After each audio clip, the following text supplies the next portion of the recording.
F-35B इन जहाजों की खासियत होती है कि ना इन्हें उतरने के लिए एयरक्राफ्ट की रनवे की जरूरत है, ना उड़ने के लिए। और ये जहाज बहुत ही एडवांस होते हैं।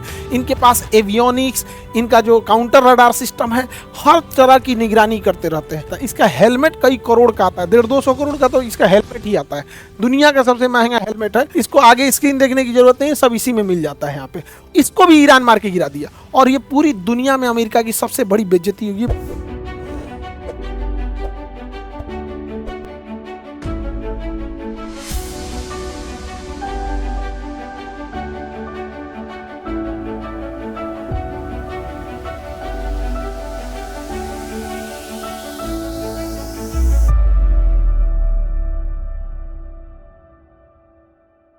F-35B इन जहाजों की खासियत होती है कि ना इन्हें उतरने के लिए एयरक्राफ्ट की रनवे की जरूरत है, ना उड़ने के लिए।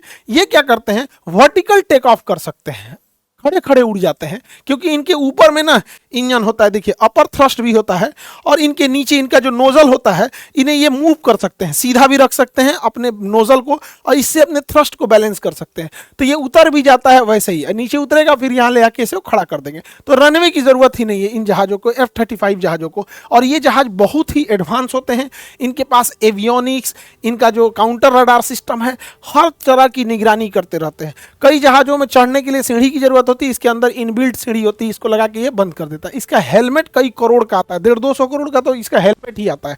दुनिया का सबसे महंगा हेलमेट है।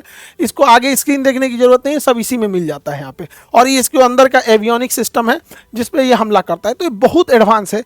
इसको भी ईरान मार के गिरा दिया और ये पूरी दुनिया में अमेरिका की सबसे बड़ी बेइज्जती होगी। भारत को भी कह रहा था कि रूस का सुखोई 57 प्रोग्राम छोड़िए और हमारे F-35 में आइए, इसे कोई नहीं मार सकता है। और उसे हम सस्ता मिसाइल से मार के गिराया है। अभी भारत मजा ले रहा है, क्या हो अमेरिका, आपका तो ये कोई मार ही नहीं सकता था। अब इस एम्फीबियस जहाज से सैनिकों को अचानक से ले जाने के लिए बड़े हेलीकॉप्टर की जरूरत होती है और साथ साथ वो हेलीकॉप्टर फास्ट भी होना चाहिए। इसके लिए ऑस्प्रे हेलीकॉप्टर सबसे परफेक्ट होता है। ये ऑस्प्रे हेलीकॉप्टर की खासियत क्या होती है, शुरुआत में तो ये हेलीकॉप्टर की तरह होता है, इसका आकार बड़ा होता है। पहले ये टेक ऑफ कर लेता है। टेक ऑफ जब कर लेता है बड़े आकार के बाद, तो ये अपना जो विंग्स ऊपर दिख रहा है इसे नीचे लेके चला आता है सामने। तो यहाँ ऐसे उड़ रहा था तो हेलीकॉप्टर की तरह, और जैसे सामने हो गया तो हवाई जहाज बन गया। तो ये उड़ जाता है हेलीकॉप्टर की तरह, फिर ये मूव करके नीचे आ जाता है, हवाई जहाज की तरह बन जाता है। तो ये हेलीकॉप्टर और हवाई जहाज का मिश्रण है, फटाक से एक जगह से दूसरे जगह मूवमेंट कर देता है। और बड़े संख्या में फौजियों को ले जाने के लिए सुपर स्टालियन हेलीकॉप्टर का यूज किया जाता है। ये बल्क हेलीकॉप्टर होता है, 3 BHK घर की तरह होता है और इसमें बड़े आकार के होते हैं। इनमें लोड कैरिंग कैपेसिटी ज़्यादा होती है। जीप को, तोप को, टैंक को, सैनिकों को बड़ी मात्रा में जब ग्राउंड अटैक के लिए रेडी करके ले जा सकता है, ताकि इसे ईरान में इसे जब उतारना होगा तो। और अगर ऐसा तो नहीं है कि ईरान में उतरेंगे तो लोग चुपचाप मुंह देखेगा, और वो अपने बोल रहा है ईरान वेलकम टू हेल, आओ सोच रहे तुमको हम यहाँ जहन्नुम दिखाते हैं। तो वहां पर ग्राउंड अटैक के लिए ये 2 तरह के हेलीकॉप्टर का यूज करता है, वेनम हेलीकॉप्टर और वाइपर हेलीकॉप्टर। ये अटैक हेलीकॉप्टर होते हैं, नीचे उड़ान भरते रहते हैं और हर डायरेक्शन से फायर कर सकते हैं।